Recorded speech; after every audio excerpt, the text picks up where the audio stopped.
자신이 제약되어 있음을 알게 될 때 당신은 자신의 의식을 모두 이해하게 됩니다. 의식은 사고가 활동하고 관계가 존재하는 완전한 장입니다. 그 안엔 모든 동기, 의도, 쾌락, 영감, 그리움, 희망, 슬픔, 기쁨이 있습니다. 그러나 우리는 이 의식을 활동적인 것과 휴면 상태에 있는 것, 즉 상부에 있는 것과 하부에 있는 것으로 나누게 되었습니다. 즉 표면에서 움직이는 매일의 모든 생각, 감정 활동과 그 밑에 있는 이른바 잠재의식, 말하자면 우리에게 낯설고 때때로 어떤 암시, 직관, 꿈들을 통해 나타나는 것들입니다. 우리는 의식의 아주 적은 부분만을 차지하고 있으며 이것이 우리 삶의 거의 전부입니다. 그 나머지, 즉 모든 동기, 공포, 인종적이거나 유전적 성질들을 갖고 있는 우리가 잠재의식이라 부르는 부분은 우리가 어떻게 그 속으로 들어가야 하는지조차 모르고 있습니다. 그렇다면 도대체 잠재의식 같은 것이 있기나 한 것일까요? 우리는 그 말을 아주 자유롭게 사용합니다. 우리는 잠재의식이 있음을 자연스럽게 받아들였고 점점 더 많은 분석가들과 심리학자들이 그것에 대해 말하고 있습니다. 그러나 그런 게 있을까요? 그리고 왜 우리는 그것에 그런 엄청난 중요성을 부여하는가요? 내가 보기엔 그것 역시 의식적 마음과 마찬가지로 보잘것없고 무둔합니다. 즉 의식과 마찬가지로 편협하고 옹졸하고 제약되어 있고 불안하며 천박합니다. 그렇다면 한 부분이나 조각이 아니라 의식의 전 영역을 완전히 알 수 있는 방법이 있을까요?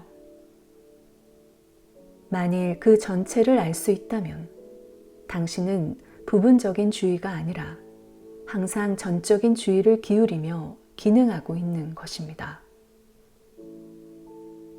이것은 이해라는 측면에서 매우 중요한데 왜냐하면 당신이 의식의 전 영역을 완전히 알 때 거기엔 알력이 없기 때문입니다. 당신이 의식, 이건 생각, 감정, 행동 모두를 가리키는데 이것을 각각 다른 수준으로 놔둘 때 거기엔 알력이 있습니다. 우리는 파편들 속에 살고 있습니다. 사무실에선 이런 모습, 집에서는 저런 모습입니다. 입으로는 민주주의를 외쳐도 마음속에선 독재로 가득 차 있습니다. 이웃사랑에 관해 말하지만 경쟁을 해서 그를 죽이곤 합니다. 자신 안에 있는 이 파편적 존재를 알고 있습니까? 두뇌의 기능과 사고가 파편으로 부서질 수 있을까요? 그렇다면 그러한 두뇌로 전 영역을 이해할 수 있을까요? 의식 전부를 완전하게 전체적으로 보는 것. 이것은 전적인 인간이 되는 것을 뜻합니다. 이것이 가능한 일일까요? 나의 구조, 자아의 구조를 이해하기 위해 만일 한 발 한 발 나아가고 한 겹 한 겹 벗기며 모든 생각, 감정, 동기들을 점검한다면 당신은 분석 과정에 도달하는데 몇 주일, 몇 달 또는 몇 년이 걸릴 것입니다.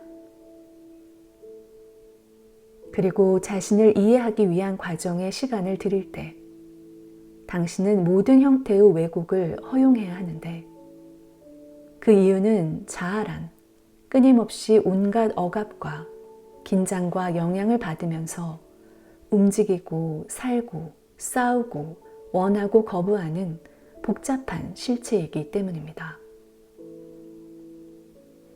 그러므로 위와 같은 방법이 자신을 발견하는 길이 아님을 알게 될 것입니다. 즉, 스스로를 바라보는 또 하나의 길. 시간이 걸리지 않고 전적으로 그리고 즉각적으로 보는 길밖에 없는 것입니다. 그리고 마음이 조각나지 않았을 때에만 당신은 자신의 전체성을 볼 수 있습니다. 이러한 전체성 속에서 보는 것이 바로 진실입니다. 그렇다면 당신은 그것을 어떻게 할 수 있을까요? 대부분의 우리는 그 문제에 아주 진지하게 접근하지 않았기 때문에, 우리 자신을 제대로 관찰한 적이 없기 때문에 그것을 할 수 없습니다. 우리는 다른 사람들을 비난하며 사물을 간단히 설명해 치우거나 아니면 똑바로 보기를 두려워합니다. 그러나 당신이 전체적으로 볼 때 당신은 주의력, 존재, 눈, 귀, 신경 등과 같은 자신의 모든 것을 주게 될 것입니다. 완전한 자기 포기를 수반하게 될 것이며, 그러면 공포의 여지도 모순의 여지도 없을 것이고 아무런 갈등도 없을 것입니다. 주의와 집중은 같은 것이 아닙니다. 집중은 배제입니다. 하지만 주의는 완전히 아는 것을 뜻하며 아무것도 배제하지 않습니다. 우리들 대부분은 우리가 말하는 바에 관해 모를 뿐 아니라 우리의 주변에 대해서도 잘 알지 못합니다. 즉, 우리를 둘러싸고 있는 색깔들, 사람들, 나무의 생김새, 구름, 물의 운동에 대해 잘 알지 못합니다. 아마도 이것이 우리가 자신에 대해 그렇게 관심을 갖는 이유이자 우리의 작고 보잘것없는 문제들, 자신의 생각, 쾌락, 추구하는 것과 야심에 대해서 몹시 마음을 쓰는 이유인 것입니다. 그럼에도 우리는 삶에 관해 아주 많은 이야기를 합니다.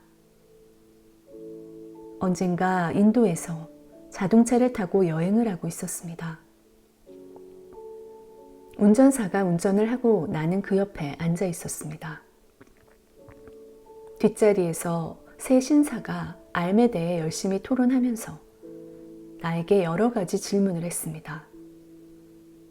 그 순간 불행하게도 운전사가 한눈을 팔다 양 한 마리를 치었는데, 새 신사는 그것도 모른 채 토론을 계속하고 있었습니다. 그들은 양 한 마리를 치어 죽였다는 걸 전혀 모르고 있었습니다. 나중에 나는 주의력 결핍을 지적하며 그 얘기를 하자 그들은 그랬던가 하며 크게 놀랐습니다. 우리들 대부분이 그런 식입니다. 외적 사물과 내적 사물에 대해 알지 못합니다.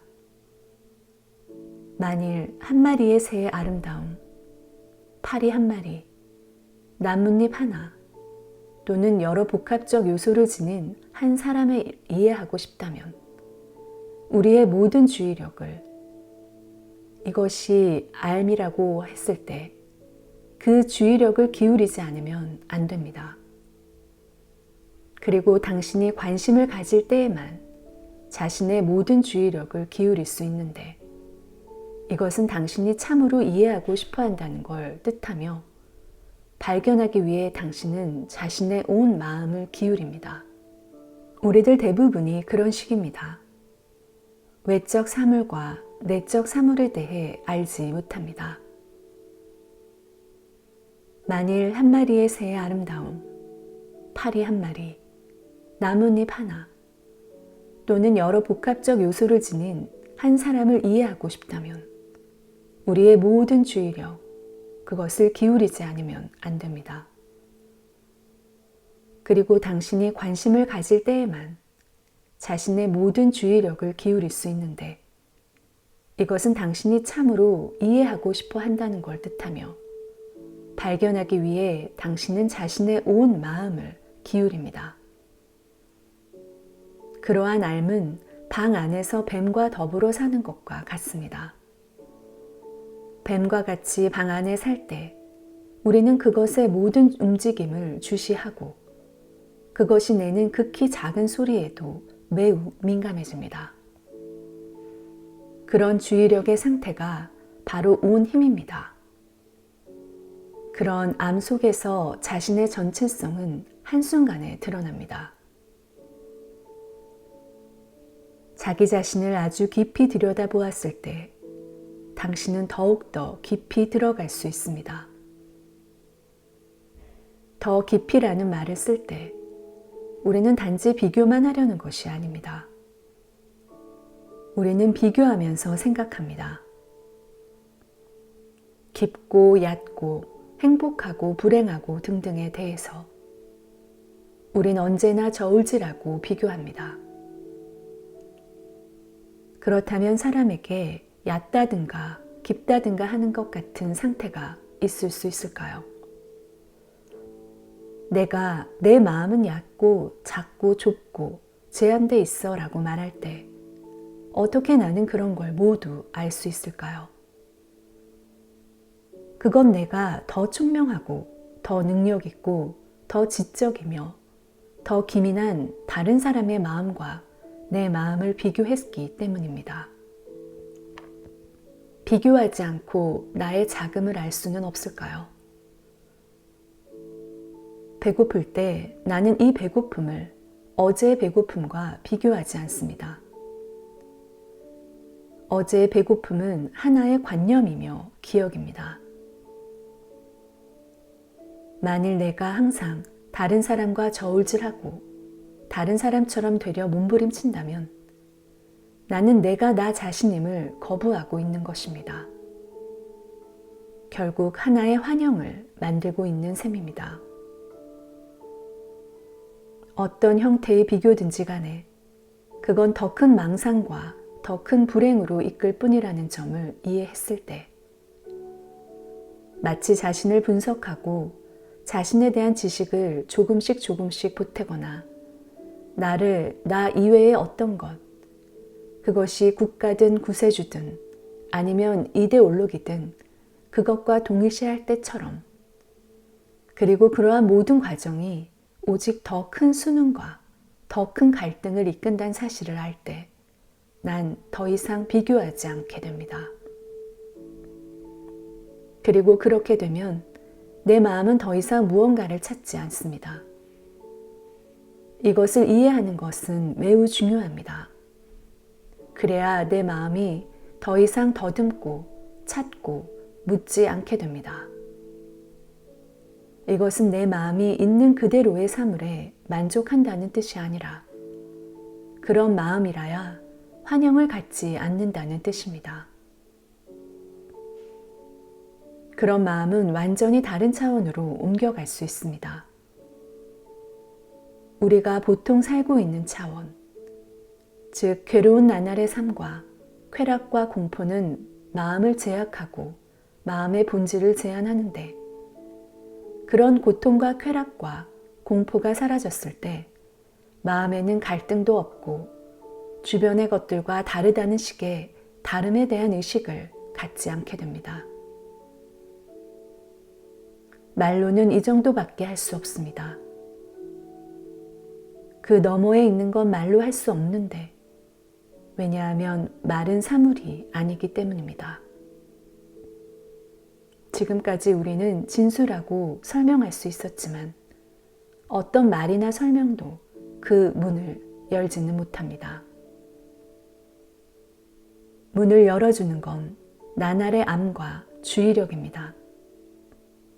즉 그것은 우리가 어떻게 말하는지, 무엇을 말하는지, 어떻게 걷는지, 무엇을 생각하는지에 대해 아는 것입니다. 그것은 방을 청소하고 정돈해 두는 것과 같습니다. 방을 정돈하는 건 어떤 의미에선 중요하지만 다른 의미에선 전혀 중요하지 않습니다. 방은 정돈되어 있겠지만 정돈한다 해서 문이나 창이 열리지는 않을 겁니다. 문을 연다는 건 당신의 의욕이나 욕망을 뜻하는 것이 아닙니다. 당신은 분명 다른 사람을 초대할 수 없습니다. 당신이 할 수 있는 일은 방을 정돈해 주는 것일 따름이며 이것은 그것 자체로 미덕이지 그것이 무슨 일을 벌이지는 않습니다.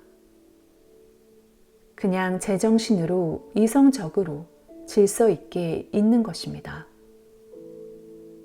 혹시 다행스럽게도 창이 열려 미풍이 들어올지도 모릅니다. 물론 그렇지 않을 수도 있습니다. 그건 당신의 마음 상태에 달려 있습니다. 그리고 그런 마음 상태는 스스로에 의해서만 이해될 수 있고 그것을 주시하되 만들려고 하지 않음으로써 편들지 않고 반대하지 않고 동의하지 않고 정당화하지 않고 비난하지 않고 판단하지 않음으로써 이해될 수 있습니다. 즉 선택하지 않고 주시하는 것입니다. 그리고 이 선택 없는 알므로 인해서 혹시 문이 열릴지도 모르고 또 갈등도 시간도 없는 그 차원이 어떤 것인지 알게 될지도 모릅니다.